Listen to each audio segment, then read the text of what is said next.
हम राष्ट्र निर्माण की जब बात कर रहे हैं, पहला मुद्दा हमारा राष्ट्र निर्माण का, उसी को हम ले लेते हैं। तो हमने कहा कि राष्ट्र क्या है? राष्ट्र एक भावनात्मक, एक सांस्कृतिक इकाई है। तो इस भावनात्मक और सांस्कृतिक इकाई का निर्माण कैसे होगा, इससे हमारा क्या अर्थ है? निर्माण का अर्थ केवल किसी चीज़ को निर्मित करना ही नहीं होता, लेकिन निर्माण का अर्थ होता है उसको संरक्षित करना और विकसित करना, परिमार्जित करना, ये भी निर्माण के अंतर्गत ही आते हैं। तो अपनी संस्कृति जो बहुत ही समृद्ध संस्कृति है, तो हम उस संस्कृति की बात करते हैं। हमारी संस्कृति क्या है?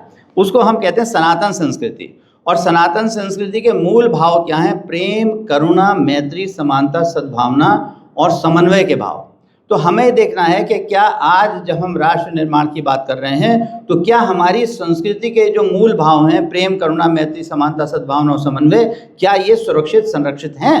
अगर नहीं है तो हमें इनको सुधारना है। तो सबसे पहली चीज़, अगर हम इनके निर्माण की बात करते हैं, इसके संवर्धन की बात करते हैं, तो सबसे पहले तो हमें इनको जीना सीखना चाहिए। हमें इनको जीना है। जीने का मतलब क्या होता है कि इनको अपने जीवन में उतारना है। जब हम अपने जीवन में उतारेंगे तो इसके मतलब ये है कि हम अपने राष्ट्र का निर्माण कर रहे हैं, राष्ट्र के निर्माण में अपनी अच्छी भूमिका निभा रहे हैं। क्योंकि भूमिका तो दोनों तरह की हो सकती है, निगेटिव भूमिका भी हो सकती है और पॉजिटिव भी हो सकती है। आप उसका विकास भी कर सकते हैं और आप उसका पतन भी करा सकते हैं।